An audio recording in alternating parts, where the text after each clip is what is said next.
proximity to the people places you in a unique position to communicate and to ensure that our response is targeted and impactful. President Buhari reassures Nigerian youth of steps taken to address their genuine concerns.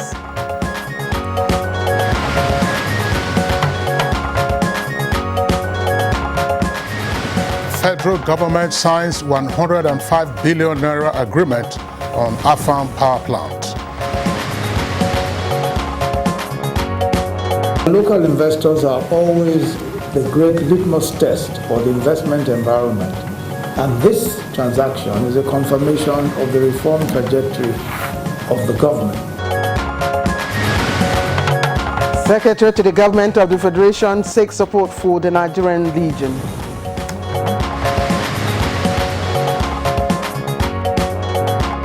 We believe that people who have worked to preserve the unity of this nation and peace and tranquility in other nations deserve better recognition, deserve better support.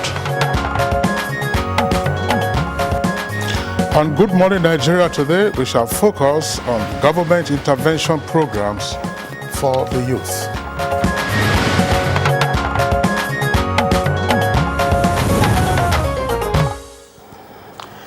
Right now, global conversation is now on the race to the U.S. White House by incumbent President Donald Trump and challenger former Vice President Joe Biden, which is shrouded in uncertainty as we speak. What is not lost in the conversation is how demography is impacting on that election. Precisely, Claire, and we can cite recent reports and statistics from a research center at Tufts University, which indicate that the youth demography is actually leading the voting numbers in a number of instances in the U.S. election. Now, the reports estimate that on election day on November 3rd, that's by election day on November 3rd, nearly 10 million young persons between the ages of 18 and 29 had cast their votes, which from all indications may shatter the record scored by the Republican Party in 2016. And like the rest of the world, the young American population have been involved in a number of crises this year and have been agitating for reforms. Of course, we all know about the Black Lives Matter arising from use of brute force by the police there. Racism, unemployment, and hopelessness triggered by COVID-19 pandemic are some contending issues. So, Kingsley, it is to be expected that American youths will show more enthusiasm in this particular election. And again, that resonates, of course, with the popular belief that the youth is the hope of the future of any nation. Well, back home, the Nigerian youth have also been making their voices heard and mobilizing in response to some issues raised in their NSAS protest demands.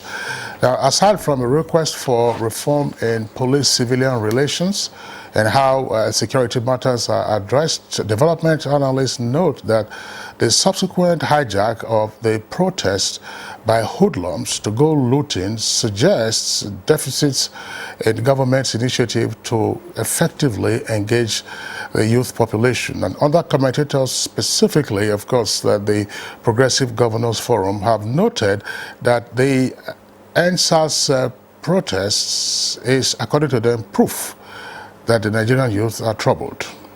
But again, the Progressive Forum was quick to add that the presumed deficit, Kingsley, in government initiatives for the youth may not be unconnected with poor communication strategy. That is how it is communicated to the youth.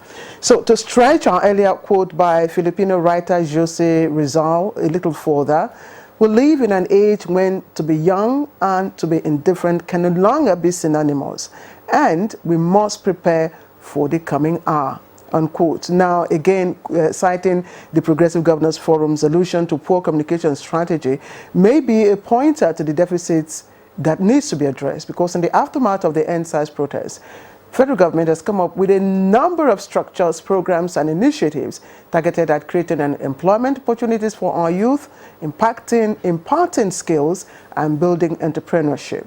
Now, some of these initiatives are being implemented by the MDAs, that's to say ministries, departments, and agencies at the federal level and mainstreamed into the programs and projects of the subnational governments. Now, at the federal level, the supervising ministries include those of Youth and Sports Development, the Ministry of Humanitarian Affairs, Disaster Management, as well as the Central Bank of Nigeria. And just a reminder that the federal government recently commenced the disbursement of 30,000 naira. That's a one-off grant to verified beneficiaries of intervention for artisans. And that's a track under the MSME Survival Intervention Fund in about 12 pilot states across the country. And also to add that in commemoration of the African Youth Day celebration just a few days ago, some other 12 youths who won Federal Ministry of Youth and Sports Development 60-day app challenge received monetary prizes ranging between 500,000 naira and 1 million naira. So, on Good Morning Nigeria this Friday, we will amplify conversation on some of these initiatives and hopefully bridge that communication deficit in conveying federal government's initiatives in meeting the expectations of the Nigerian youth. On this note, I warmly and excitedly welcome you to the program. I am Claire Adilabu Abdul-Razak. Kingsley. Well, I won't know the source of your excitement this morning, Claire, but I should refer you to the British comedy directed by George King, and the title is... I will say the title. But of course, we do know what our women, mothers, sisters, and daughters, and aunties are capable of doing. So, nice to have you, Claire, on the program today, along with me. I'm Kingsley Osadolo. So on that note, of course, I'm also welcoming you to today's edition of Good Morning Nigeria. We're transmitting live on the network service of the Nigerian Television Authority.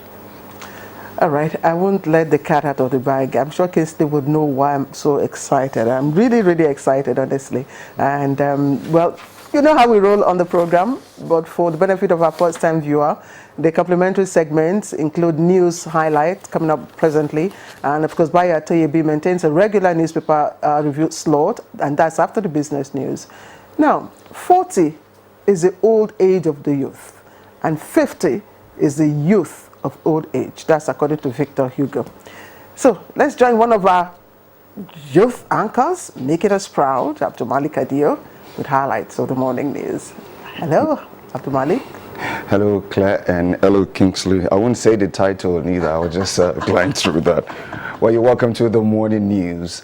Now, President Muhammadu Buhari is reassuring the nation's youth that the federal government has had their loud cries and important steps have been taken towards addressing the genuine concerns. He, however, warned that any attempt at threatening the peace or sabotaging effort at dealing with the various challenges confronting the country will not be tolerated. Now, the president was speaking at an audience with the National Council of Traditional Rulers of Nigeria, led by the Sultan of Sokoto, Mohammed Sa'ad Abubakar III. I want to once again thank you for the role you all have played to calm down our youth with wisdom and authority. By instilling hope and keeping the peace, you have rendered the country great service. Hoping that you will consider the proposal we saw put forward, which we believe would help him and his government and all other state governments to tackle the numerous challenges and problems facing our great country. What is critical for us here, as the traditional rulers of their country, is to continue to work with government in order to bring peace and stability to their country.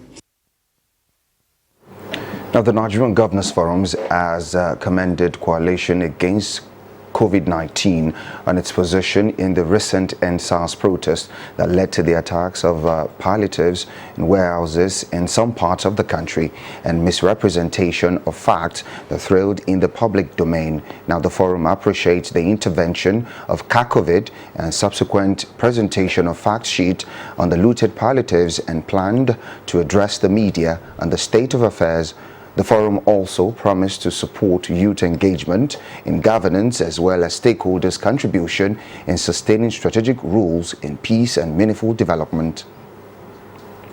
Now, in furtherance of this effort at reforming the power sector, now the federal government signed an agreement with Transcorp Consortium, the preferred bidder of Afam Power Plant, with a bid sum of 105 billion naira. Now, the Vice President, Professor Yemi Osinbajo, at the signing ceremony described the move as a milestone in the continued effort to accelerate reforms in the power sector. The Buhari administration's goal is to eliminate the challenges in the power sector by improving liquidity in the market through a host of measures, including the recently announced National Mass Metering Program and the transition to a service-based tariff. We need a power sector that can provide quality service to Nigerian consumers and sustain itself. Government's genuine commitment to lifting Nigerians out of poverty, the government's genuine commitment to creating jobs for our people, that will contribute our own quota in making that happen. We're very happy that, there is a strong interest, right, by the private sector in the power sector to ensure that we're able to deliver efficient power to the generality of Nigerians at a socially acceptable price.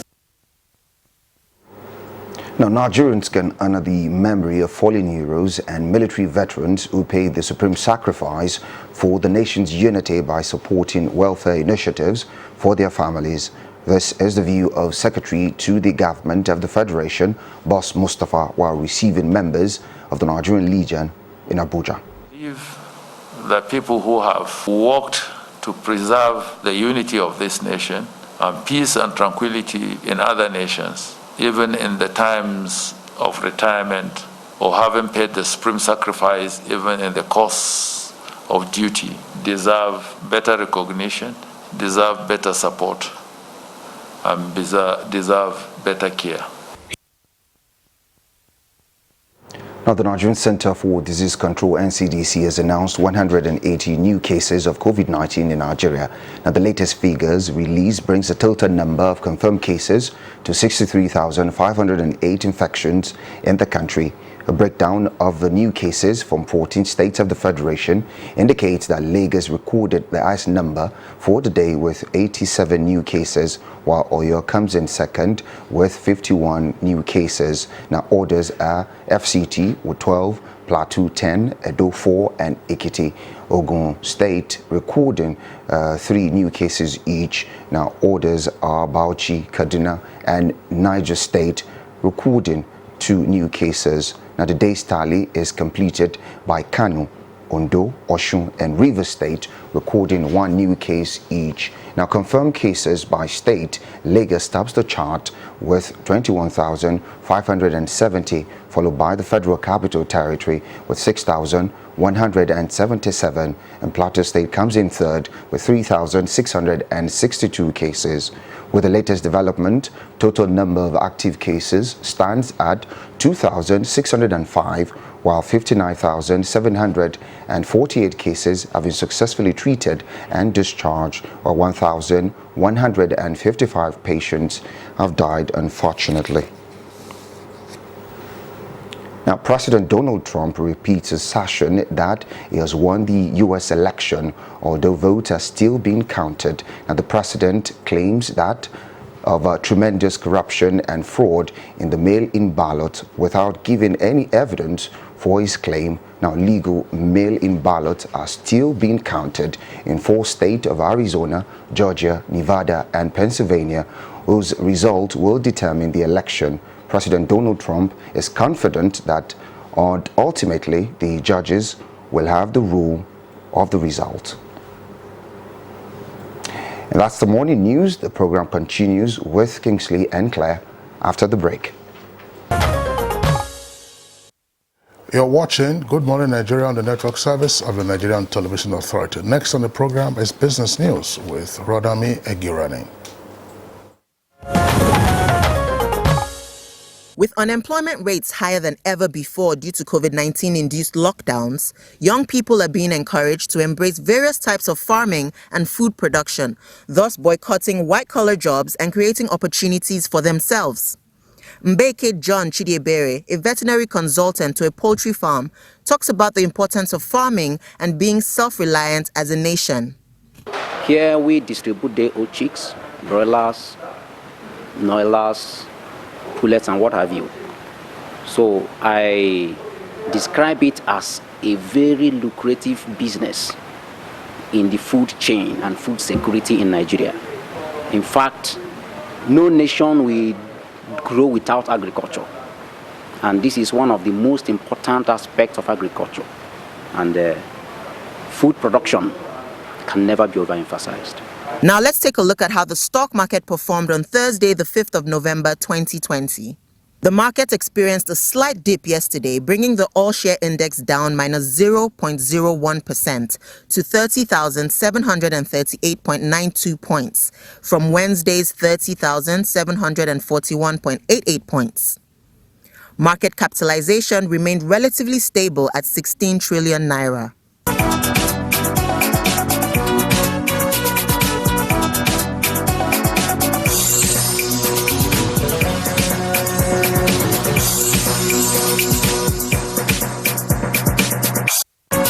With business news, I'm Ronami Egirani.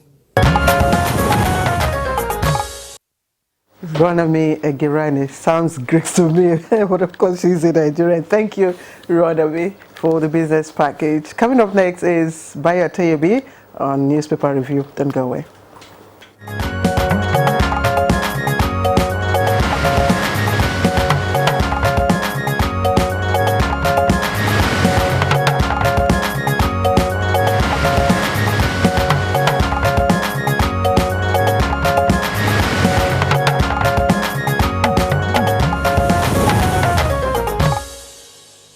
Newspaper reviewer Bayo Teyebi is right here with us in the studios. Bayo, good morning and welcome. Thank you, Kingsley. Good morning. Good morning, Claire. Good morning, Bayo. It's Friday. Good Yes, morning, Nigeria. It's Friday. Okay, so. All right, let's begin with the Nation newspaper. The Nation newspaper from above the name flag, lawmakers slam slow pace of work on Abuja Zaria Road. And CBN and SEC OK GT Bank as holding company. Group eyes more businesses. Court rules in Emir of Zauzau suit today. COVID-19 fear as 57 die mysteriously in Enugu. Waiting game continues in U.S. election. Court dismisses Trump's suit on Georgia result. El-Rufai sympathizes with Lagos. Court registrar jailed for 80 million naira fraud. Buhari, government will no longer tolerate threat to peace and unity.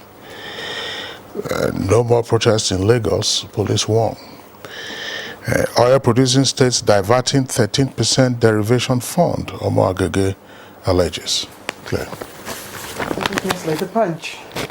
Lekki shootings. Army makes a U-turn, appears before Lagos panel Saturday. All inquiries should be directed to panel, says 81 Division spokesman. And SARS killed my husband, asked me to remarry, widow tells committee. And picture story indicates fire outbreak at a tank farm owned by Oando at Gaskia Road, Ijarabadia in Lagos. And that happened on Thursday. And the picture story is what you're seeing on the front page of The Punch. Other stories trending just beneath the picture story. Otom presents 132.5 billion naira budget to Benue Assembly. It's on page 14. And ex-registrar, Kingsley took that story earlier on, jailed. Let me move on to other stories now. Zulum seeks exchange programs with Egyptian universities. It's on page 20. And Alawa Akala's biography, Basanjo punches ex-governor stars. Details of that on page 8. Police varsity plans drug test for students on page 20. In Nigeria, reaching maximum borrowing capacity. This story is attributed to El-Rufai. It's on page 23. Let's go a little above the nameplate for other trending stories. I'll just begin with the topmost story. We'll begin oil exploration in Chad Basin soon. And that's coming from the federal government. Details of that on page 21. It's on the very top. It's the last story above the nameplate there. Just below the COVID-19 cases, you can see that Nigerians, others bad from China. COVID-19 cases, Nigerians, others bad from China. And 6 states' results hold U.S. presidential poll winner. It's on page 31. Okay, let's look at some other stories just on the right column. To your left, 11 billion naira padding uncovered in FEMA's budget. MD disowns hike. 11 billion naira padding uncovered in FEMA's budget. MD disowns hike. It's on page 7. And 1.3 billion naira approved for Villa Clinic, too small, according to the PAMSEC. So that does it for the front page of the Punch bio. Quite a number of stories. Where do you start? Home or abroad? Let's start from home, human interest. 57 deaths described as strange has hit Ete and Umuopu communities in Enugu State. The Commissioner of Health, Dr. Emmanuel Obi, says a delegation has been sent from the ministry as a rapid response, and suggestions are that they notice that there are symptoms of convulsion, diarrhea, and vomiting.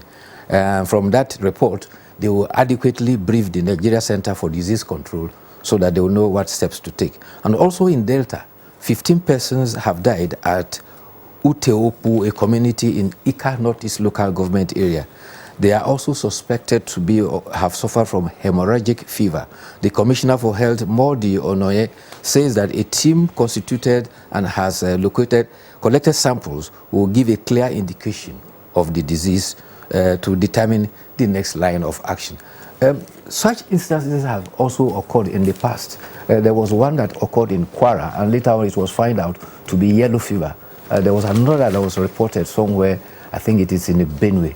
There is need for this vigilance so that our attention is not diverted towards COVID-19 and we forget that there are other ailments too pervading within, particularly in the very local government area. Luckily for us now, we've overcome Lassa fever because before the rainy season, especially at the peak between the dry season and the rainy season, there's always this ravage of Lassa fever. Well, we won't really know, but I don't know if you have statistics backing that, whether we have overcome Lassa fever. We won't know that because coronavirus seems to be overshadowing all other, health issues. But back to the coronavirus issue, we seem to be letting our guards down.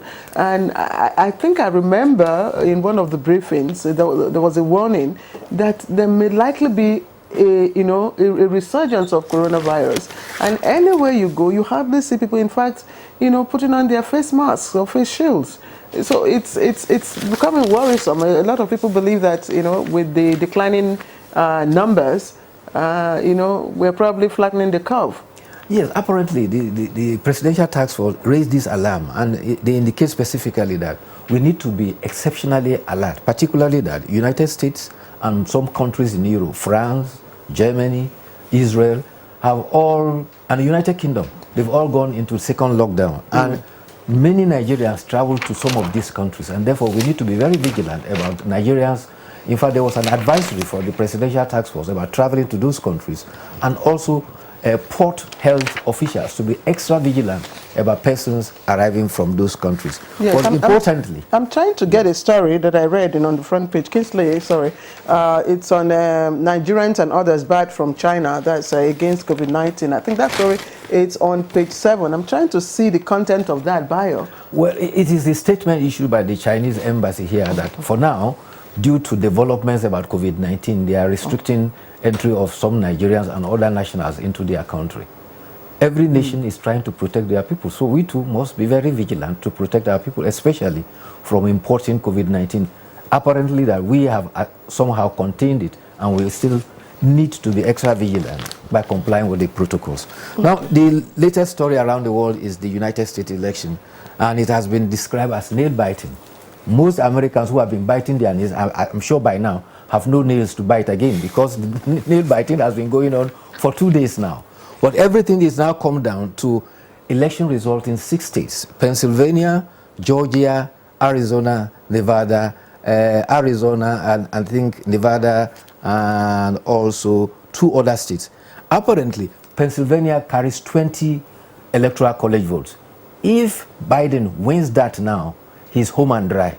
But it will take President Donald Trump to win Pennsylvania and several other states before he will reach the 270 I'm getting tired. I'm weary of all the... But meanwhile, he has gone to court to stop the counting in states like Pennsylvania, Michigan, and Georgia. In Michigan, that suit has been thrown out. Georgia, too, has refused it. But where he is coming very close, like in Wisconsin, he has asked for a recount. So he's apparently feathering his own nest and raising a false alarm about fake ballots without providing proofs. But be that as it may, by the time we go over the weekend, because the margin in Pennsylvania, for instance, that has 20 electoral votes, it used to be about 50% to 47.7%. Now it's been narrowed to 49.5% to 49.2%. And it could go either way. And so before Monday, hopefully, when we are here, we hope that the electoral college will have determined a winner. What has happened? The American presidential election this year is very interesting. Yes. But the reports indicate that gloom is enveloping the White House. Perhaps the only active person in the White House now remains President Donald Trump, which is why he's still tweeting. And he's been blocked on Twitter, or alternatively his messages are being flagged as being untrue. If you recall, for most of his presidency in his fight and wars against the media, he always branded whatever they said fake news, if that wasn't in agreement with his thinking or with what he thought was unfavorable to his presidency. Now he's making, as what has been said, as baseless claims as to electoral fraud. He's been trying to incite the populace into violence, claiming that there are plans to steal their votes and steal their election. And of course, at some point, if you recall, he had declared himself winner of the election. Yes. But most significantly, a number of responsible and respectable Republican voices are rebuking him and distancing themselves from the claim of electoral fraud. The counting is still going on. The processes and procedures are following the laws of the respective states with regard to how you deal with absentee ballots or mail-in votes that arrive after voting but have a postmark of at least the day of voting, which is November the 3rd. There are a number of toss-up states. As the absentee ballots or mail-in votes are being counted, you can see that his lead in a number of those states, Pennsylvania, for instance, Georgia, the leads have shrunken considerably to just, in some cases, a couple of thousand. So it's still something to watch out. If Biden gets Georgia, if he gets Arizona, he's home and dry. Or even if he gets Nevada and Arizona, because Nevada is 6 and then Arizona is also there, he's home and dry. Or if he just gets Pennsylvania, which is 20, that gives him 273. So he's home and dry. So it's a cliffhanger election, and it's very interesting to watch. But there's something that we need to flag. Yes. And it's the story about lawmakers slamming the slow pace of work on the Abuja-Zaria road. A number of ongoing road projects have been listed. This was when the Minister of Works appeared before the House, before the National Assembly to defend the budget. He says 6.26 trillion naira needed to complete 711 ongoing projects. The Minister of Finance also spoke on this. I think the point is, unfortunately, we have not been able to work out a mechanism for funding road projects, identifying key projects, focusing on them, completing them, and moving on to others, rather than looking for atomistic projects. You do 1 kilometer here, you go do another kilometer somewhere. You spread go. it thin. Spread, absolutely. And then there's no consequential result that you can say. Apart from this Abuja Zaria, you also have Abuja Lokoja to Auchi to Benin, which is ongoing. Lagos Ibadan has been on for, I don't know, 30 decades now. We have to go. We have to go by. I understand. Yes, we really have to go by. There's so much to talk about, but we don't have time. Thank you. Thank you too. Yes, and we wish you a pleasant weekend. You're watching Good Morning Nigeria. Don't go away. We're coming back with, of course, our baggage to unfold it. All right, this is Good Morning Nigeria on the network service of the Nigerian Television Authority. To kickstart our conversation, which is on government intervention programs for the youth, let's listen to this background report by our correspondent, Abdusalam Jibril.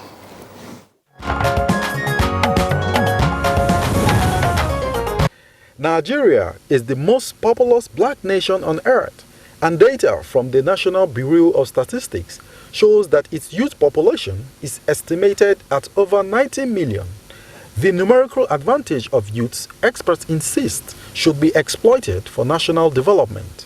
In recognition of this, the Buhari administration, since assumption of office, has initiated several empowerment programs targeted at the youths.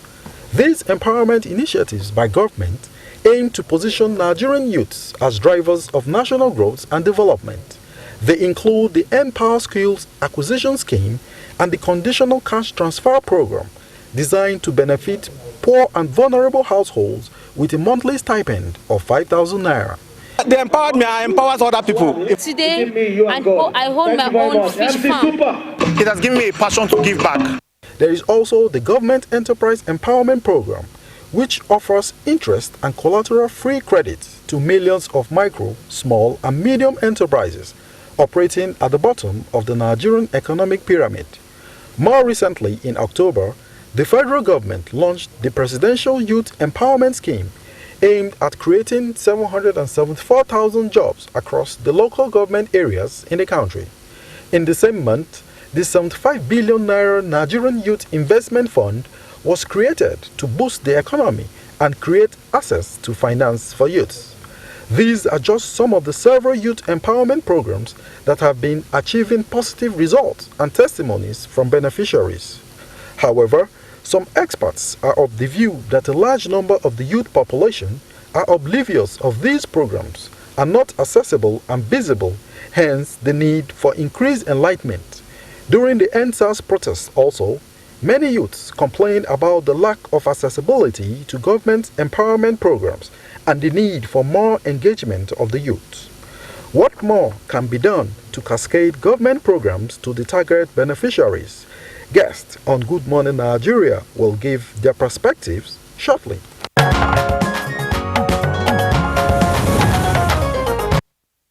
Right, many thanks to you, Abdusalam Jibril, for the backgrounder.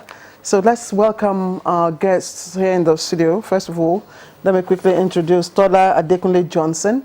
He is the SA, that's Special Assistant to the President on Macro, Small and Medium Enterprises, as well as the Project Coordinator of the Msmes Survival Fund. Thank you very much for joining us on the program. Kinsley. All right. Also here for today's conversation is Yila Yusuf. Yila Yusuf is Director Development Finance Department of the Central Bank of Nigeria. Mr. Yusuf, pleasure to have you with us this morning. Thank you very much for having me. Good morning. And joining us from our Ibadan Network Center, would like to welcome Adejoke Lasisi. Adejoke is founder and creative director of Planet 3R. Adejoke, pleasure to have you with us this morning. Planet 3R, what does the R stand for? Thank you, sir. But delighted to have you with us this morning.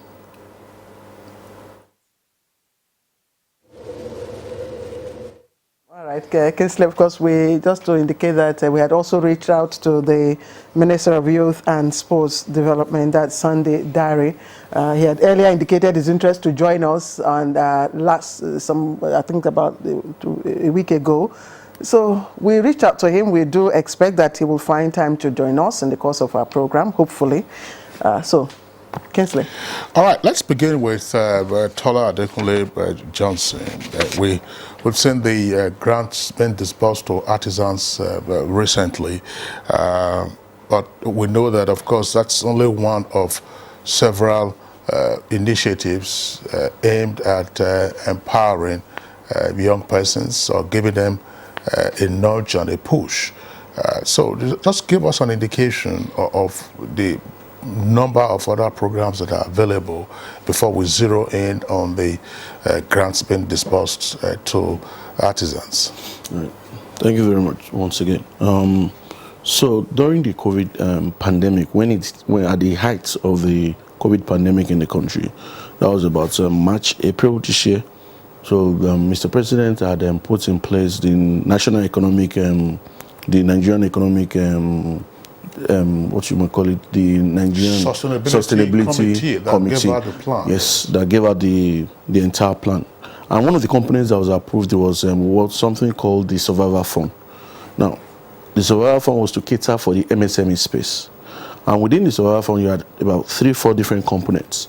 Survivor Fund had the most important components, or the most, I would not say the most important component, because they are all very important, because as they all target different stratas.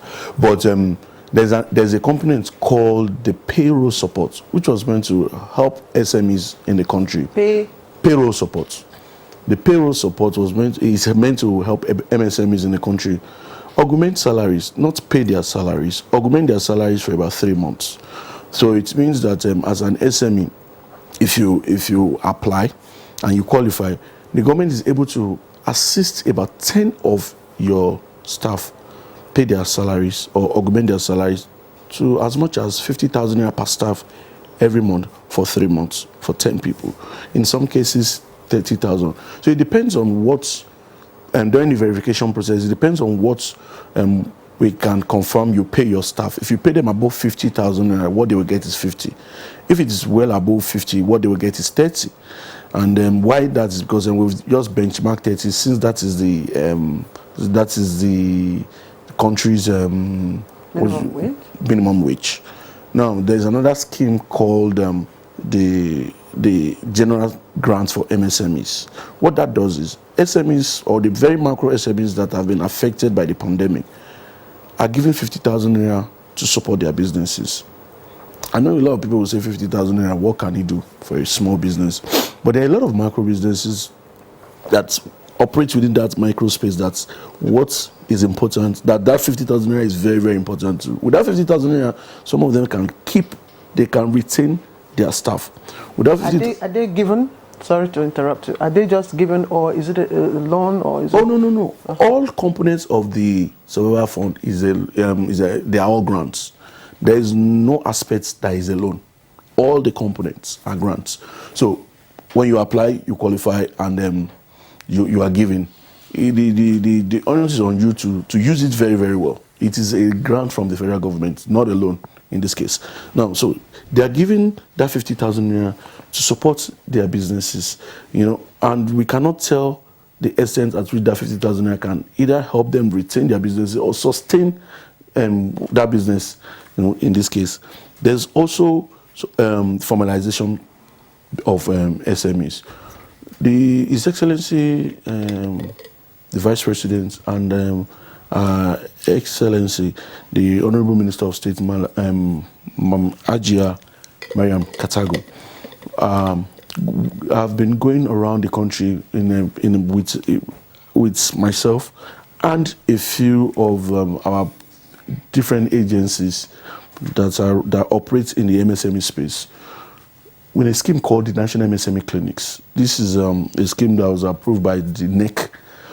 So what that scheme does is that it goes around different states.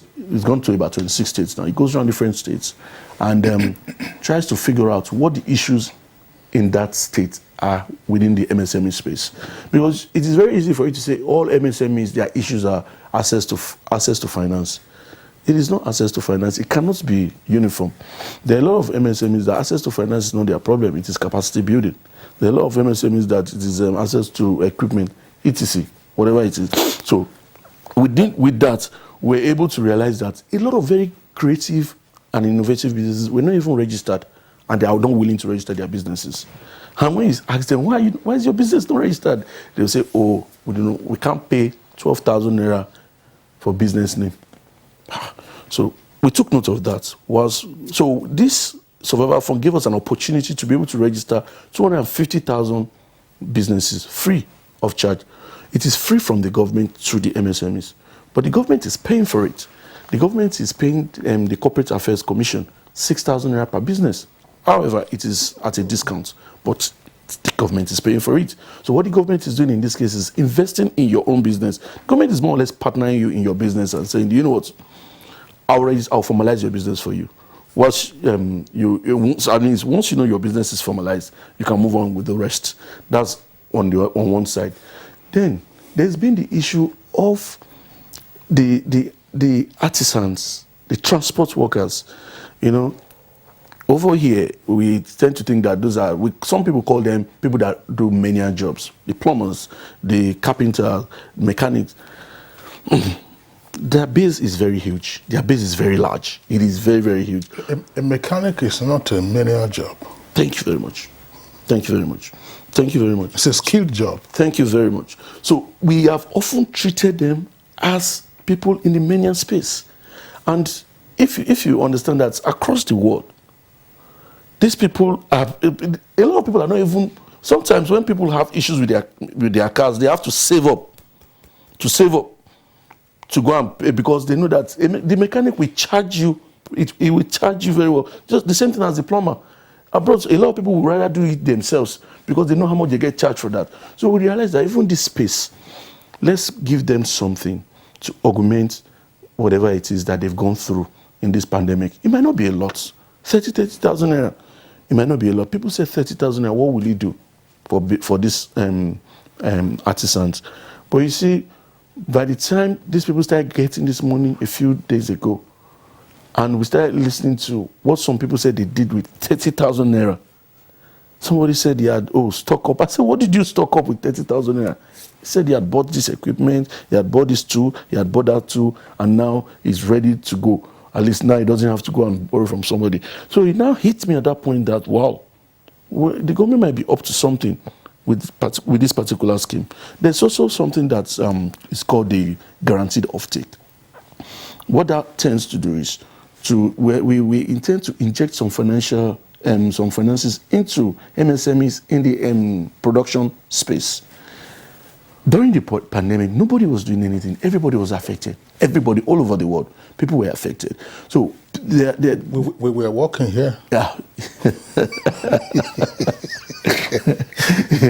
So people were affected. Yes. So what we're looking to do is that, when or face mask, hand sanitizers, those are the in thing now. So we're faced with, should we go and massively go abroad and import this face mask and hand sanitizers? But we realized that no, we have a base that can produce those things. So why don't we inject some fund into that space, the production space? If you're able to produce face masks, you're able to manufacture hand sanitizers and all whatnot, you come around. The government will guarantee taking those things off you. Whatever you produce, they will take it off you. Then, in essence, they will return it to people within that state of production that need it. So, let's say I'm in Abia State. I produce 10,000 face masks. Government gets it off me. The Abia State government will have identified people in the states that cannot afford to spend 250 naira per day on buying a face mask.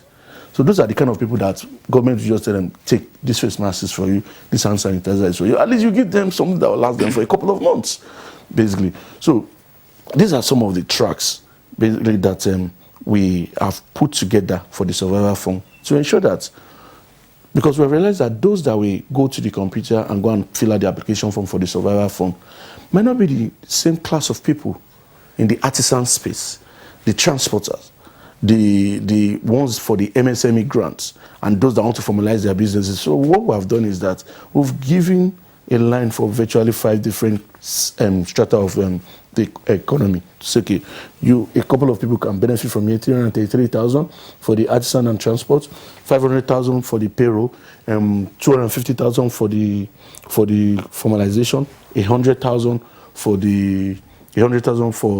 the general grants, another 100,000 businesses for the guaranteed offtake. Okay, let's just put you on hold. Thank you for all that you have been able to tell us. Let's bring in now Mr. Yusuf Philip Yila. The youths who participated in the End SARS protest are very educated, most of them very intelligent, most of them again unemployed graduates and all that. Mr. Adekunle Johnson has told us, of course, the opportunities available for some of them who already have something doing. We know that before COVID-19, there were initiatives that the federal government, put in place for the youths. And when COVID-19 came, the stimulus plan also kicked off some of these initiatives. Can you unfold this baggage for us so that we can see the opportunities that have been, there, ab initio for the Nigerian youth? Thank you very much. So I'll just start with those that were there before COVID struck and those that the Monetary Authority, now the central bank, put in place just to address the pandemic. So before the pandemic, we realized that, we had a large army of youths. 200 million people in the country, 70% of them are between the ages of 18 and 35. And they will form a huge workforce or contribute to the economy. So as a central bank, what Governor Emefiele did was to put in place first what you call an accelerated agricultural development program. We realized that state governments have quite a lot of land. And if you recall, about 2-3 months ago, President Muhammadu Buhari came out and said, look, our youths, before the NSAS, our youths need to go into agriculture. And it was for one thing, because he had seen the data set. I'll give you an example. We have a program where we give you inputs. You all know about anchor borrowers, typical rice. You get 1 hectare of rice. We provide you all the seeds, the fertilizer, and the inputs. And that loan is given to you. We don't give you cash, but all the materials in kind at about 271,000. At the end of the 3 to 4 month farming cycle, you sell the paddy rice that you've gotten at almost 700,000 naira to an off-taker, guaranteed off-take. So you're making totally a margin in excess of, you're doubling. So the president must have seen that as an opportunity for our youth, because we have a huge landscape. So every state government has an opportunity to come and access that accelerated agricultural development program. Our target we had set was for 370,000 youths across the country. We also realized that... To be driven by the state? Yes, by the state government in partnership with the central bank. So we've disbursed to so many states. You will have seen Ogun State with some youths, thousands of youths that cultivated rice, and they started harvesting some weeks ago. We also realized that our youths in Nigeria are very creative. You mentioned about the NSAS, and they've been very intelligent. You see them in music, in movie, in the IT space. What we also did as a central bank is to create 2 products. One is called Msmes. We realized that also a lot of them are, from poor backgrounds. They don't have collateral. Either their parents do not have houses. And what we did was we worked with the Bankers Committee. Sorry, hit the names of those initiatives properly so that we can... So I talked about the Accelerated Agricultural Development Scheme. Well, that's in partnership with the state governments to bring youths into agriculture. I talked about the Msmes, which I'm talking about. Msmes, which is Small Business Investment Scheme. What happens is that every deposit money bank contributes 5% of its profit every year into a pool of funds, which is kept in the central bank and then is used to fund this program. This program is really for small businesses and youths who want to either go into poultry, want to go into carpentry, fashion, a whole lot of businesses. You don't need any collateral. All you need to do is go to the National Microfinance Bank. And there's a sense in creating the National Microfinance Bank because we know that our youths are spread all across the country. So working with NIPOST, what the Bankers Committee did was to use some part of NIPOST to create the National Microfinance Bank. And they have over 120 branches now. The end result is to have 774 branches. So you go there, you fill a form online, and then you can access as much as 10 million naira without any collateral. So you want to go into either yogurt making, you want to go into things like cattle fattening, poultry, you access this 10 million over a 5 to 6 year period, and we'll give you a moratorium of 1 year. So that's another signature program and one of the most successful programs of the Governor Emefiele's tenure in the central bank. We also have what you call the Creative Industry Finance Initiative. You mentioned our youths being very smart. So things like IT, things like fashion, things you want to do in movie, you want to do in music, you can go to either the National Microfinance Bank or any deposit money bank and access funds to be able to do that. So that's another very important program. What we also realized is that a lot of our youths might not be, you talked about being educated, might not have gone into formal education, but they have the skills, coding skills like IT. You don't need to have a degree. So after we started the program, we relaxed. The governor said, look, coding is something you might have read even English, but if it's something you really are in tune with, you can do. So reduce the requirements, and we've seen quite a lot of people who are not even IT based have been very, very successful with coding. That's another signature program called the Sci-Fi. Also, the Anchor Borrowers is something a lot of our youths have the opportunity to access. Rice, I earlier talked about. Today, national consumption is about 7 million metric tons. We produce about 5.5. There's a gap. There's significant land available. This week, the central bank approved a new guideline for land clearing to be able to unlock land. We realized that it's cheaper to clear land in the north than in the south. So there's quite a lot of forest. So we want to unlock land so that our youths, just like the president had mentioned some months ago, can get into agriculture. As we speak, there's no poor. You don't hear about poor people in agriculture any longer because they're making quite a lot of money. It's easy. You don't have to be skilled that much. You don't need to have a degree. You can easily go into it, get the inputs. Another thing we're doing is the Msmedf Fund. We set aside 220 billion. Youths are able to access 60-65% of the fund. What we plan to do is to ensure that you go to a vocational center, because it's one thing to be able to give somebody fish, but it's more important, and that's what my boss keeps, reminding me, that the youth should not be just given fish, but they should be taught how to fish. So entrepreneurial activity, very important. They go to a vocational center. We have 6 of them across the country to learn things like tiling, things like plumbing. I mean, it's sad today that over 65-70%, even in Abuja, of those who tile, truth be told, are people from neighboring countries. We have 70% of our people between 18 and 35 who are able-bodied, who learn this, and with a huge construction activity that is going on, can embark on it. So that's some of the programs. In total, we've disbursed over 248 billion, of which youths have accessed, between the ages of 18 and 35, have accessed over 212 billion. So it shows you that there's been significant attention by the Central Bank of Nigeria to youths. I mentioned one of our significant programs being the Msmes. There's so many testimonials of people who are into fashion, people who are into block making. I saw a testimonial last week of somebody who used to drive a taxi in Abuja who is employing about 6 people. Now he's into block making. We gave him 7.5 million, and we gave him last year. He's already paid 2 million back. So there's quite a bouquet of opportunities for our youths. You don't need to know anybody. You don't need any collateral. You just need to walk into the National Microfinance Bank, apply online, and you'll get access to the funds. All right. That's so easy. Thank you very much, Yila, Yusuf. We'll return to you to interrogate further these programs that you have ticked off. Let's go to Adejoke Lasisi at the Ibadan Network Center. We earlier introduced her. She's founder and creative director of Planet 3R.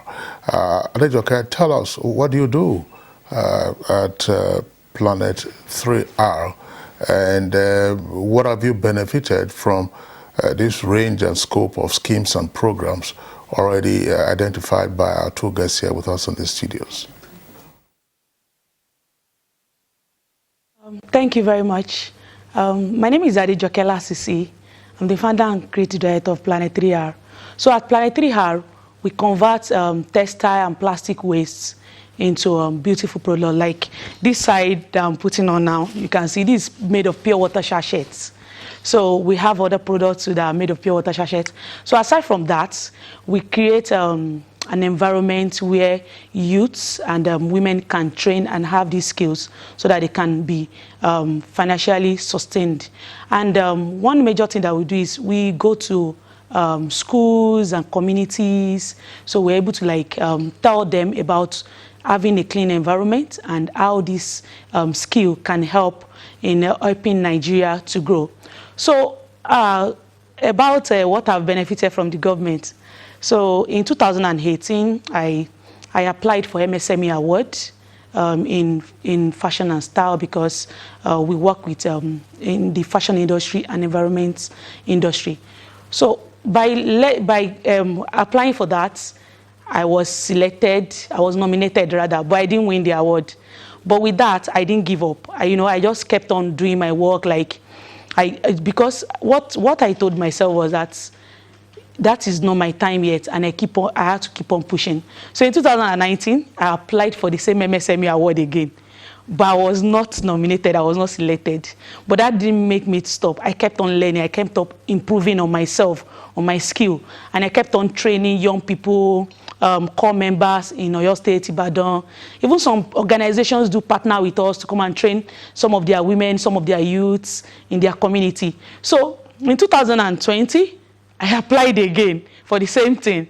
So do you know that when I applied, I actually applied for excellence in creative arts. But do you know what happened? Like, they said that what we do was actually more than that. So we won the MSME of the year 2020. So I went to Abuja to go and receive the award. And that has actually helped our business tremendously. And I can boldly say, like I always tell youth, that this thing is actually based on merit, because if it were not based on merit, like probably I would have won into 2019 or 2018, but this is 2020. And I just want to encourage people out there that we should not give up even before trying. Some people be like, they already know who they are going to choose already. Honestly, it's not like that. You just have to put yourself out there, keep trying and keep applying for these things. Because I always tell people that I mentor, I said, if you do not apply, the answer will always be no. You can't even know if you are the one they are looking for. So you need to make sure that when this opportunity comes, you don't give up before trying. You don't say, they know who they are going to select already. It's not like that. Just keep on doing your own work and get visible out there. And make sure that you show up when the time is right. That even, I just came back from Abuja. I don't know what happened, like Federal Ministry of Youth and Sports, they just called me like 2 days before National Youth Day that I've been nominated as one of the 5 innovators in Nigeria to come and receive an award at Aso Rock. Like, I was like, what? That's, I didn't even see that coming, but all I just keep on doing was just keep improving, learning and keep progressing on what we do. And I did not wait for government to come and probably give me something before I do my work. I just kept on doing it, and I'm actually benefiting from the interventions today. And that's just what I can say so far. Thank you. Jacket, it's good to have you with us once again, and I do hope that what you're wearing is not also made from the shredded pure water sachet. Of course,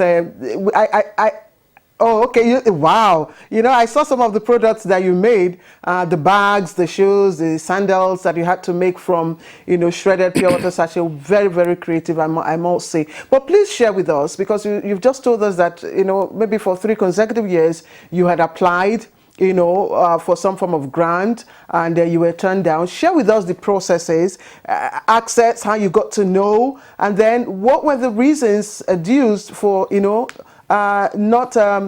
granting you your application. Could you share with us so that other youths who are watching can also take a cue? Thank you very much for that question. So in 2018, I applied for MSME award. The vice president came to Ibadan, so we had an exhibition, and I just okay, let me just show up my work. But do you know that when I went for the exhibition, I thought my product was good. I thought it met international standard. But on getting to the exhibition, I realized that so many products, so many young people doing amazing things. And I just told myself that I need to improve on myself. And that's why I encourage people to go out there. Even if you are not showcasing your product, just go there and see what people are doing. And that will make you to know that, okay, there's a room to improve on what you are doing. So when I got there and I saw different products, I was like, Joke, you need to go back. You need to really work on yourself so that you can have access to this thing. And we got back, and I talked to my team that these are the things that we saw at the exhibitions, and that we really need to improve so that we too can get out there, that it's not just about Nigeria alone, that, but to take our products to the world, like to make sure that we start exporting our products, and believe that this would help the economy to grow. So when I got back home, we started working on it. So I applied for that 2018, and we were asked to do a video and fill in the form. So I did all those things, did the video, and I was nominated. So that was my first time at Yila. I was so excited, like, God, like, they're actually seeing what we do. And one thing, again, that I usually do is that most of our work, we always put it out there so that people can see on internet, because the world is beyond just putting your work in your home place now. You need to show it to the world to see. So we kept on putting all those things, and I believe that probably they would have gone to our site, because probably if they want to do all this verification, maybe they would have gone to the social media platform, so they would have seen some of our work. So then I was nominated in excellence in manufacturing.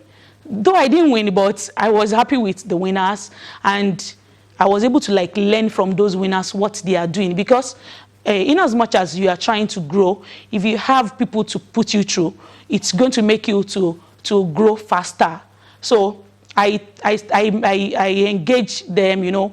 It was a friendly, I didn't see them as competitors, you know, rather see them as people that we can build relationship together and have, you know what is trending, and how our business too can grow faster and win such opportunity. So in 2019, I applied again, but I was not even nominated at all. But I didn't let that weigh me down. I was just like, okay, Jokeda means that you just need to keep improving on yourself. You need to keep working hard until you achieve this thing. So in 2020, we're doing our work again. I started applying for other opportunities. Like last year, I saw this opportunity about GEM. It's federal government, they partner with World Bank, growth and employment.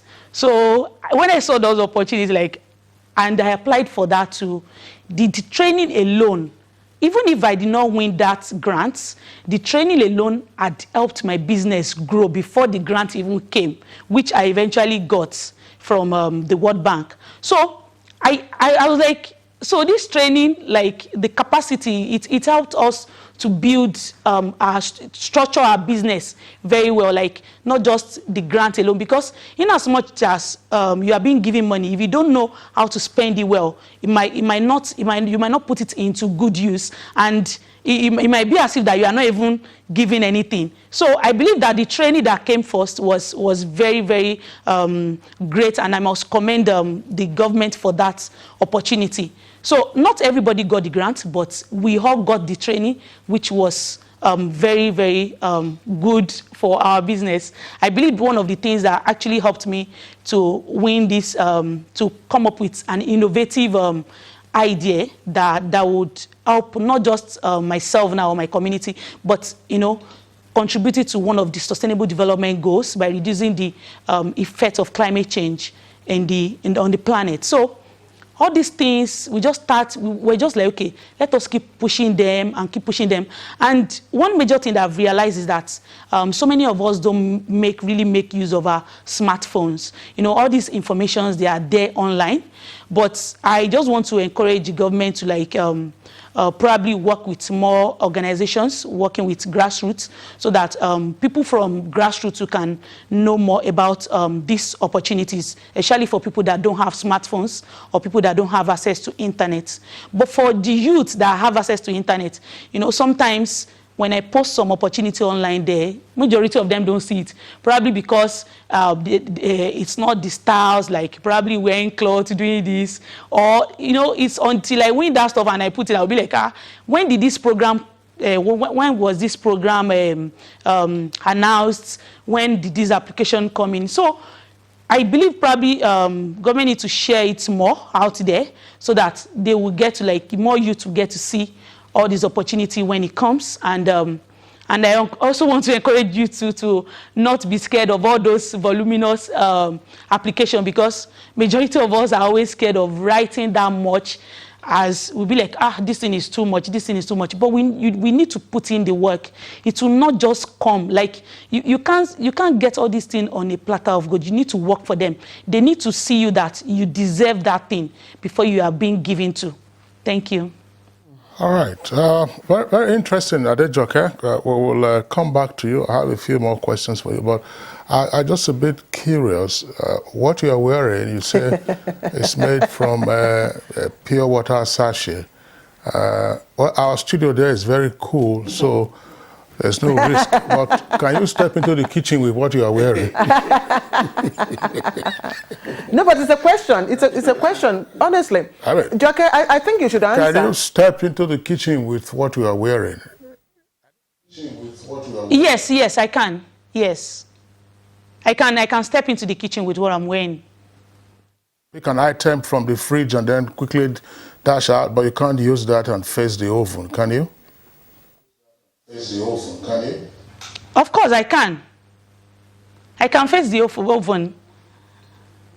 We'll come back to you. But that's the point that you just made with regard to information on government programs and initiatives. I want to bring you in again Adekunle Johnson.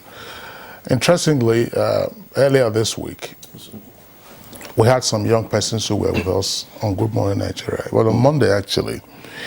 And one of the complaints that they had, you can say that, oh, this is typical of some Nigerian youth, to say that they don't have an idea when these programs either are announced or when the programs begin to roll. And some, of course, still feel that you have to have a contact before you get an insider track into what is playing out. And some of them, of course, indicated that these are television programs. In other words, you have the razzmatazz on radio and air, and at the end of the day, the program dies down and only a few select persons do get to benefit. That's why I said it was a very significant point that Adejoke was making, to say there appears to be insufficient publicity or awareness amongst the target beneficiaries of these programs. What's happening?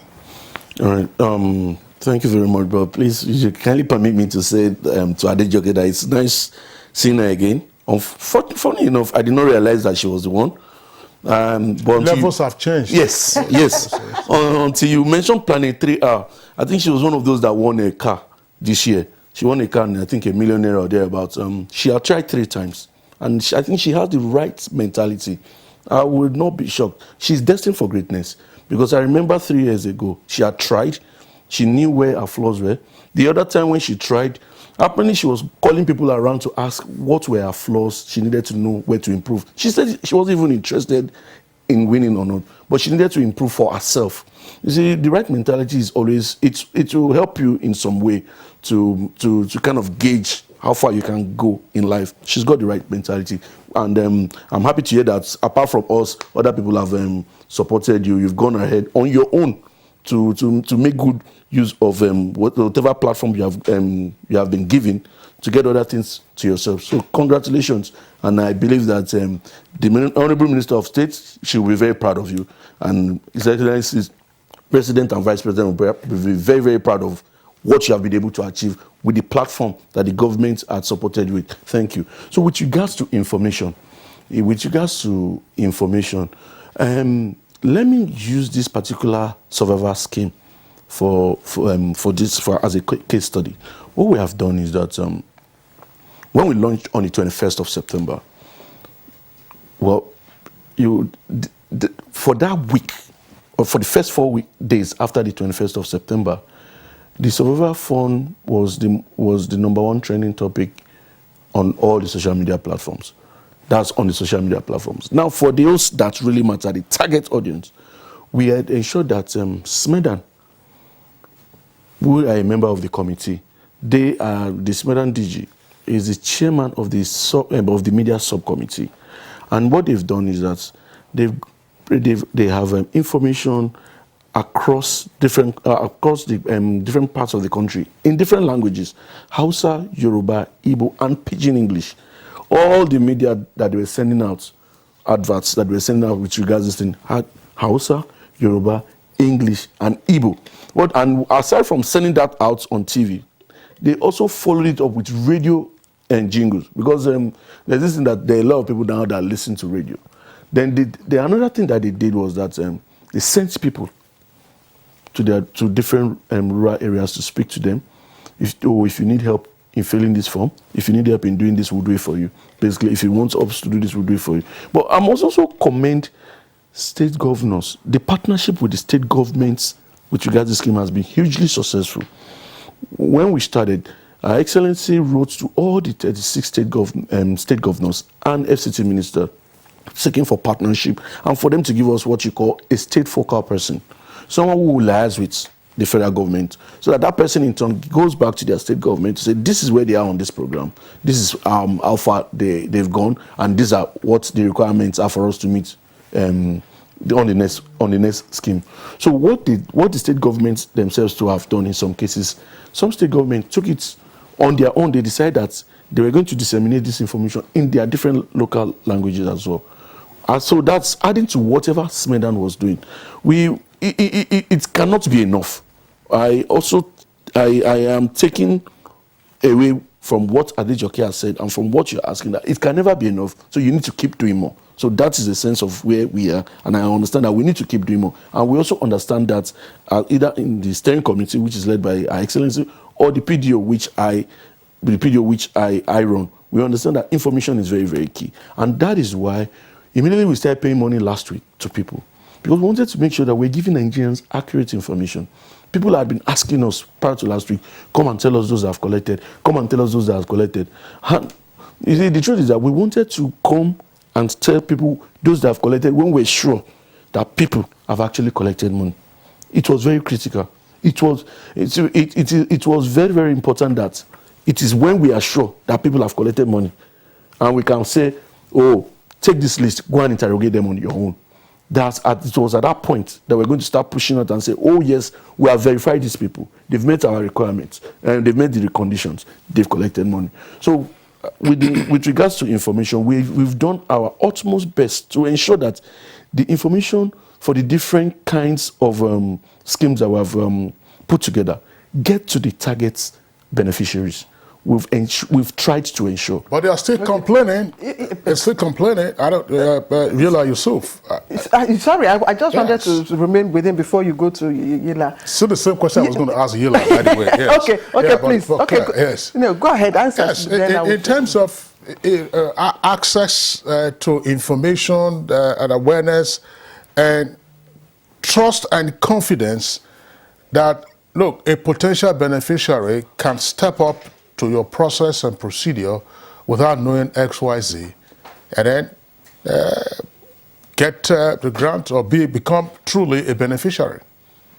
Okay. I mean, if you look at, because we're talking about youth, 18 years to 35, most of them are on social media.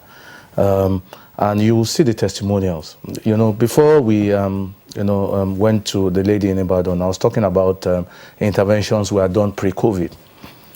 Post-COVID, I'll give you an example, and to address your point. We realized that we do not want, as a monetary authority, as a central bank, we do not want people to lose jobs. We knew some people were definitely going to lose jobs, and some businesses were going to struggle, maybe due to supply chain issues. They couldn't import because borders were closed. So we rolled out what you call the targeted credit facility, which is really a short-term loan for those who've lost their jobs or businesses that are struggling, can't pay salaries.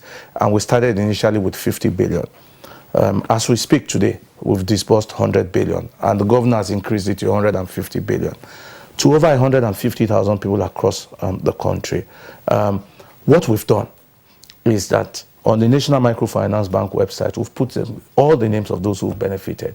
So you have somebody who's lost his job, he has a family of 4 or 5, you know, he can access up to 1 million naira, 1.5 million naira to be able to give him that short-term headroom to be able to, take care of his family. So I agree with you that communication has been an issue. I used to be the managing director of the National Microfinance Bank before I came back to the central bank. And one of the things we did was to work with the faith-based organizations, community leaders. I earlier talked about the National Microfinance Bank extending its reach. Because if you look at the deposit money banks, the big banks, they don't speak the language of the SMEs and the youths. They mostly deal with the big corporates. So you're going to have a National Microfinance Bank in each of the local government areas in this country, 774. You can walk in there. So there has to be that element of trust, which you're talking about, that, look, how can I access this? Is there a guarantee that I'll be able to get it? And I can assure you that those 150,000 people that we've disbursed the odd 100 billion to, their names are on the website. If you look at social media activity, a lot of the youths go for their information. A lot of them are saying, wow, this thing works, I applied, I've gotten my credit. And we'll continue to use all the channels available. There's a media strategy around all the programs that we do. NTA, of course, I'm here. NTA has, one of the largest reach, if not the largest reach in the country. So there's trust in the programs. There's, like I said, 70% of the population youth. It might not be enough, but we gradually are calibrating it. Targeted credit, we started at 50, we've done 100. Now it's been increased to 150 billion. There are testimonials of people who have collected this money. I earlier talked about the cab driver who went into block industry, fashion, some people that can't even, all over the country. A good place for information around the central bank intervention programs typically is our website. So we have a whole list of bouquet of intervention products, and in fact, the testimonials on the National Microfinance, both their Twitter and their website, and we're beginning to run documentaries on TV to show and encourage people that indeed, I really don't need to know anybody. I remember when I mentioned that you don't know anybody and you can get, you had a smile on your face, that you can take up to 10 million naira uncollateralized. And within a 4 to 6 week cycle between when you apply and when the disbursement is made. I'm sorry to interject, Yila, and Adekunle Johnson, my colleague Claire. On Good Morning Nigeria, we have focused on SIPs in the past. That's the social intervention programs of the administration. And we've had some young persons who were beneficiaries of the NPower or NHealth schemes that were run. And they gave their success stories. Some of them even displayed what they had done. But it appears that what you're dealing with, I'm sure you can even borrow from what transpired in terms of the risk communication with regard to COVID-19. Yeah. The officials are speaking at one level, but behavior at another level is different. I'm sure, you said, look, wear a mask. I'm sure you carry a mask, I still carry a mask. But the majority of persons in the suburban locations, what were they doing? So is the effectiveness of your communication, how strategic are you? I don't mean to be disrespectful. One of the easiest things that you can do with communication is to put out an advert. But the impact of that advert is a different ball game. Absolutely. When you know you are effective, ask yourself this question. Is this an everyday conversation amongst young persons? Why are they still grumbling about lack of opportunities, about missed opportunities, about non-availability of life-sustaining measures? Kingsley, I was just wondering, so that young persons can also benefit from it, because as you are saying it now, they are hearing you say, oh, this is available, but how do you reach them much more effectively? You have the programs. Adejoke tells us a story, fantastic story. And then you listen to other young persons, fantastic story. But for the generality, how do you bring them into the pool of potential beneficiaries? Claire? Yes, that was what I was going to ask Tola here, when he said that partnership, with subnational governments have been extremely, he said successful, and he emphasized that. And I was going to ask you, in what context? Because what happened, the hijack of the protest, we saw a large number of youths, who went looting.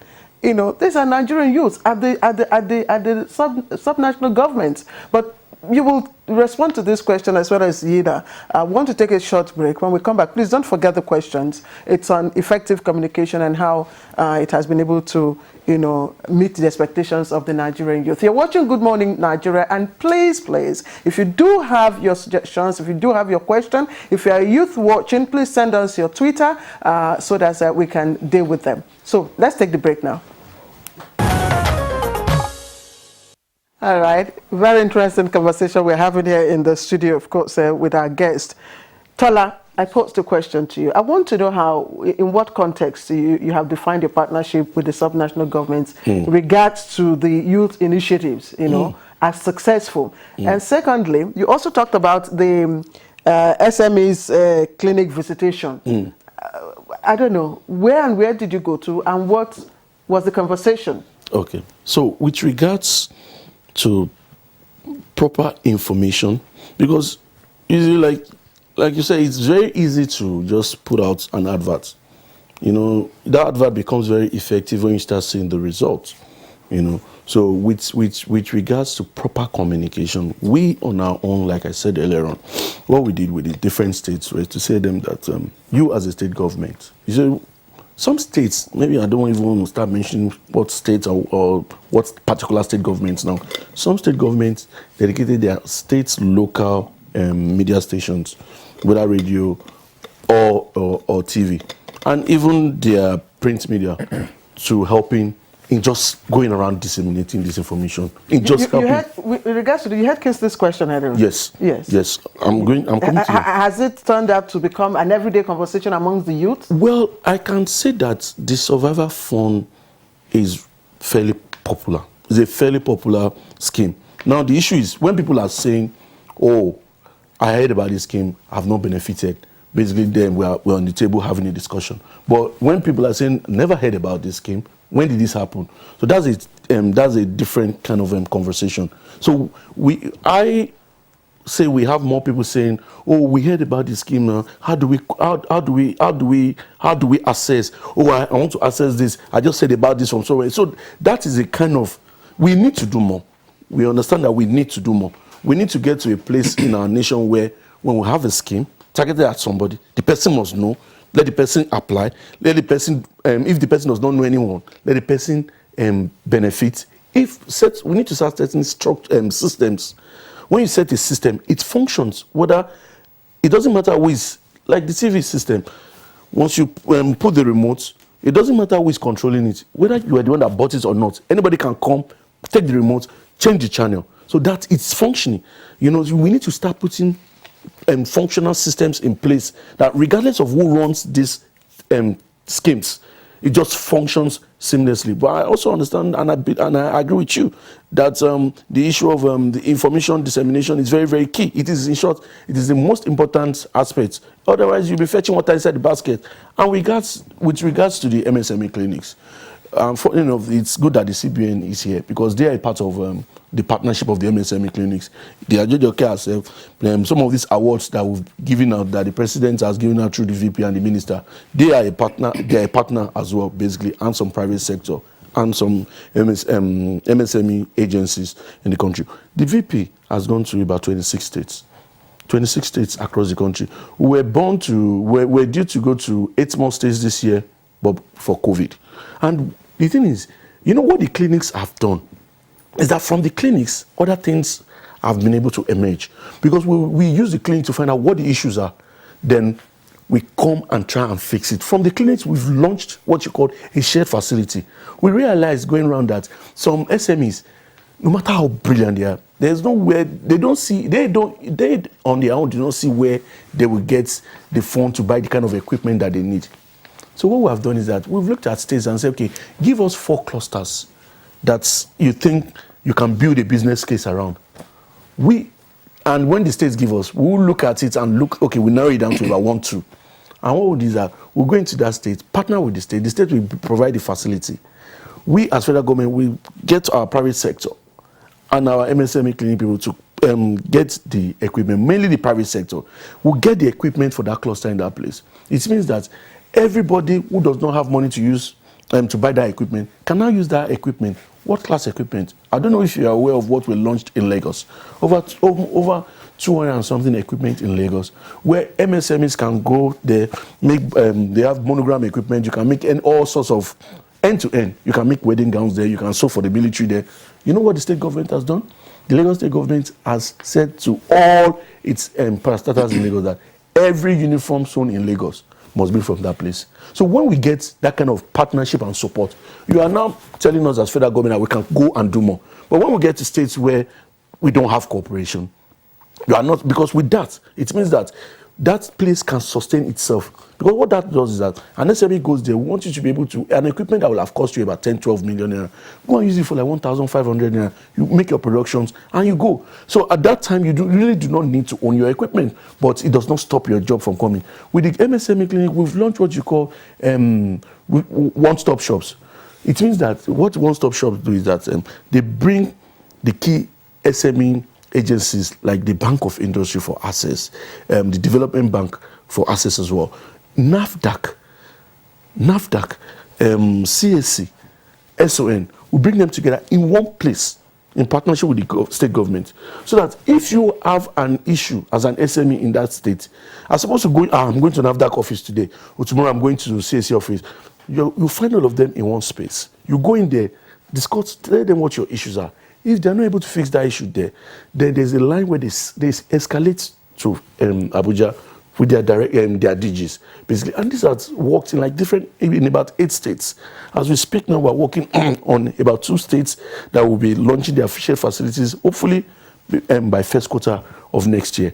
But where I'm going to is that, you see, in the past where you have schemes where these schemes lead to nothing, I'm just saying that we've had a scheme where a vice president was mandated by the president and got the approval of NEC with the Minister of State to go around the 36 states and FCT to do something.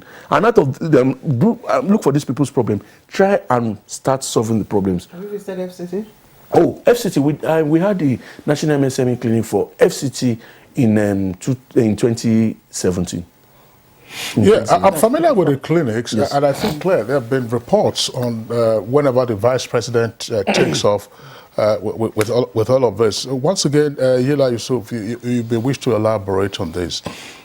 Well, we've talked about effective communication. Let's not overflog it. I'm sure you recognize the importance of that. But other than just reeling out numbers, excuse me, and figures, so 248 billion disbursed by the CBN, another 100 billion, now raised to 150 billion. How many human beings have been impacted by this? And of course, you are in the financial services sector. What has been the knock-on effect? Yes, we're told somebody now employs 6 persons.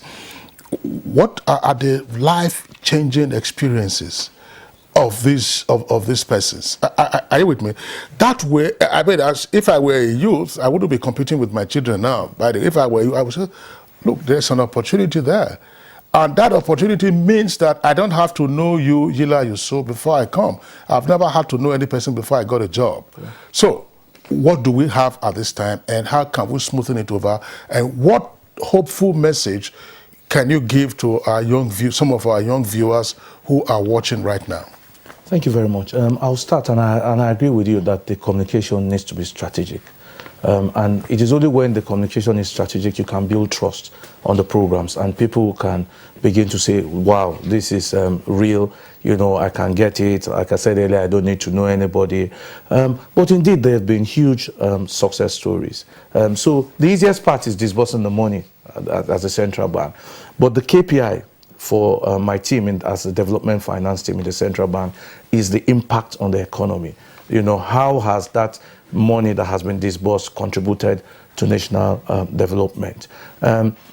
Huge pots. The Msmes I talked about earlier on, 5%. Every deposit money bank, you know, contributes 5%. It's a huge fund that is just lying down in the central bank. And as we speak, only close to about 20,000 people. So the opportunities are there for our huge population, over 100 million youths that are available, to take this fund. So strategic communication is an issue, is something that I'll take back. We'll continue to work on much better. But indeed, there's hope. The targeted credit facility, like I said earlier on, that we've done over 100 billion. If you look at our last GDP numbers post-pandemic, yes, we grew negative 6%, but it could have been worse. We tried as much as possible to disburse this money as fast as possible to be able to fuel consumption.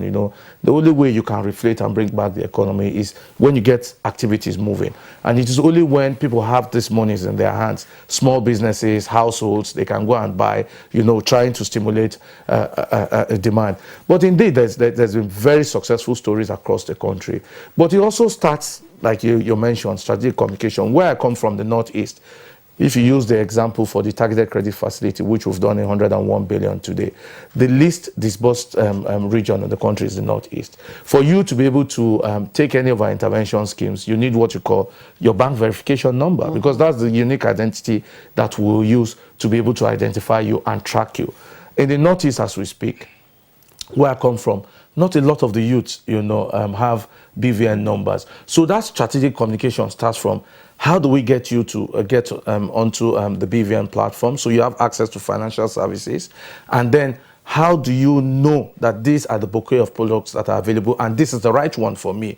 I mentioned earlier that the governor keeps saying, look, it's not just giving you fish, but how do we teach you to fish? So strategic communications will continue to work on it, trying to get more people into the bouquet of products and constantly target the right message at the right segment of society. But indeed, of these 6 to 8 products I've talked about this morning, there has been huge impact, there's been huge success stories. I'll give you an example, Anchor Borrower Program. Without the Anchor Borrower Program, I wonder where Nigeria will be today post the pandemic. Countries that we used to import rice from, the Vietnams, the Thailands, after COVID, everybody shut his silo and said, we don't know how long this pandemic, there's a second wave that is coming. I'm going to keep my silos because I don't know how long this is going to take. But because of what the president, that 2015 program, Anchor Borrowers we started, brought in a lot of young people to start farming. We're now self-sufficient in rice. And I started the program by saying, look, when the president came out and said, look, youths come into agriculture, he was sending a message. I'll give you an example of rice, how profitable it is. The central bank, working with the various associations, the rice, the maize, gives you inputs. And I keep saying you do not need to know anybody. Gives you inputs, gives you fertilizer seeds. States are in control of, they have a lot of land. You plant it and you double, without collecting cash. And then, there's an off-taker and they give you enough money for you to be able to, for your labor. So indeed, there's an impact on the economy. And the most important KPI for us, like I said earlier on, is not just disbursing the money, but how has it affected your lives? How many people have been brought into the employment net? That huge 70% of the 200 million people that we're talking about, how many of them have been brought into the net? How productive they are? How can we improve their business? 2 young Nigerians sold their business for $200 million some weeks ago. Technology, creativity, which you earlier mentioned, is something that we are known for, Nigerians. Our music industry, our fashion, our movie, the opportunities are there. But I agree with you that the strategic communications needs to be better and it needs to be guided properly. Just before, we have some tweets, but just before we quickly take them, on the Anchor Borrowers scheme, I understand to access it, you have to belong to a body of farmers or something. Yes, yeah. Now, how, with regards to access to land, how does a youth of about between the ages of 18 and 35 access land? Okay, so there are 2 ways youths can access land. Like I mentioned earlier, we work with the state governments on the Accelerated Agricultural Development Program. So a youth between 18 and 35 can go to any of the associations. For rice, you have the Rice Farmers Association of Nigeria. For maize, you have the Maize Farmers Association of Nigeria. You go to them, you fill a form, you tell them where your location is. We've been partnering as a central bank with the various states to unlock land, so 10,000 hectares, 20,000 hectares. The state government makes it available. The association now goes and takes these youths, as part, allocates them, you know, the various parcels of land. Typically, we do 1 hectare to be able to manage the farming practice. So you farm. At the end of the farming season, you take the outputs. So if it's rice, it's paddy rice. The association will collect the value of the loan, typically maybe 217,000 naira of the value of the paddy will take. Then the remaining one, so you have 2 options. You can convert it into cash immediately, or you can keep the paddy and sell later if you want to take advantage of the market. That is a huge opportunity. So talking about strategic communication, we on our website we would you know, we have the various associations and the guidelines for the program. Another very important one to rehash is the Msmes, which you do as a sole business or as an individual. For example, you want to do a poultry. So you come to us, we train you before then, so you understand bookkeeping. So we don't just give you money, we throw money at you and you misuse it. And since it's a loan, you know you have to pay back. So you come to the National Microfinance Bank, you apply, they look at the application and you say, oh, I want 10 million. They tell you no. It's better you start with 1,000 beds. 5,000 is quite risky. So they might cut it down to 5 million. They provide you the cages, you know, and every single thing you need. And then, you know, you start the poultry, and then for 1 year moratorium, you begin to repay back. Very cheap. Interest rates are 5%. One of the things that the central bank also did after COVID is to say, look, interest rates were 9% for intervention products. Let's bring it down to 5% to really ameliorate the situation, because demand has been very, very low. So youths between 18 and 35, there's a bouquet of products. Go to the central bank website to see it, or the National Microfinance Bank website. You see the products are available. And then indeed, if you apply, very important, if you apply and you've not heard anything, you can always, Central Bank has what you call a consumer protection framework. Just email cpd@cbn.gov.ng with your complaint, and then it will be addressed. Yila, Yusuf, yes, you've been referring to a website, email. Yeah. The last address, that's what I was coming to. I know that you've underscored the importance of strategic communication, but let's also just be careful. If 70%, as you say, I'm not quite sure what the percentage is of our population is young. Let's say they are the youth. How many of these persons have education that will enable them access your website, access your email address, or send messages and so on and so forth. So that's part, you see where the communication thing is coming from.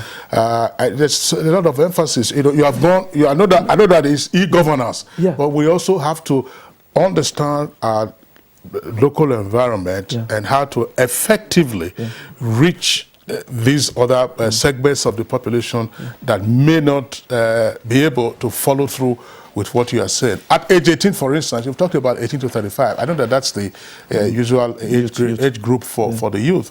You should be in school. Rather than thinking of unless you want to do it as a vacation job. And you see, I mentioned, so that's just one element. So the different channels in strategic communications.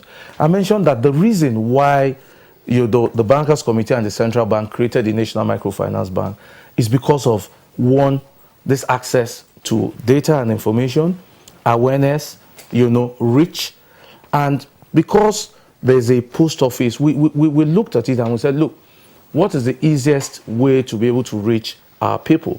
In each local government in the country, there's a post office. You can easily go there, and the idea is that, look, create the National Microfinance Bank in each post office. Even if you don't have a smartphone, you don't have access to a website, you can get in there.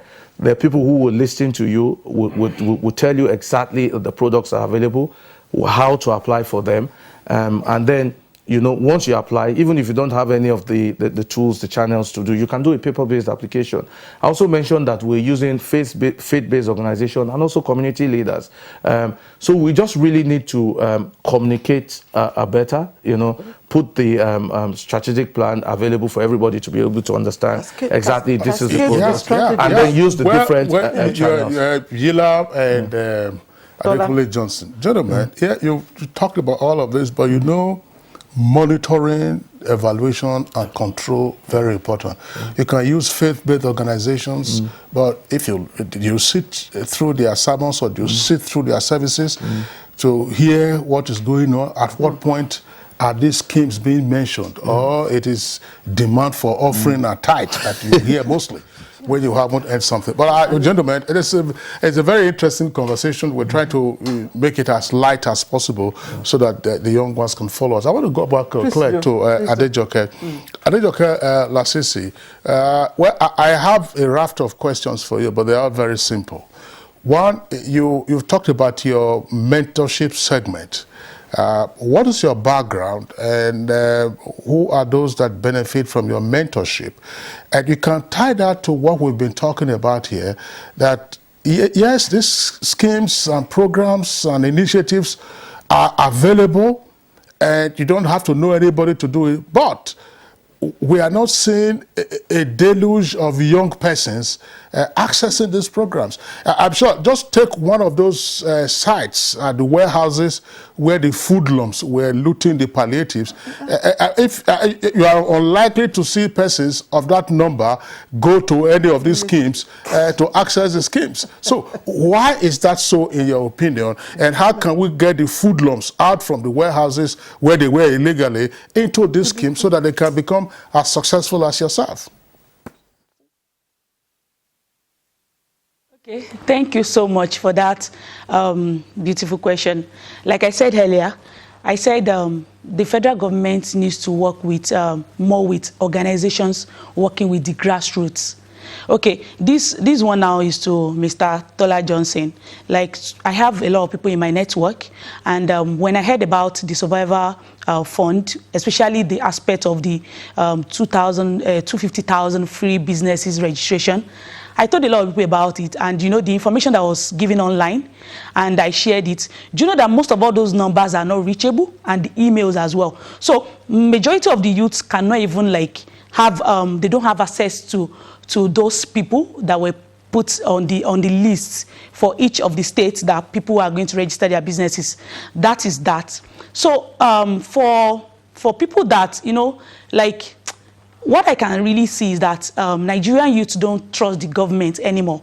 So we need to, federal government needs to create a platform whereby, you know, working with those organizations in the grassroots, you know, when they see familiar faces, like probably talking to them about things or working with them, it makes youth like, okay, we are being involved in all these things. It's not just that we are hearing them only on news or seeing them on social media, but they're actually seeing those things, like the things that they want to do in the community there.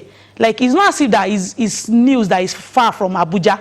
Like, they can see that, okay, government actually brought it down to them, like different like different organizations working with them in the grassroots.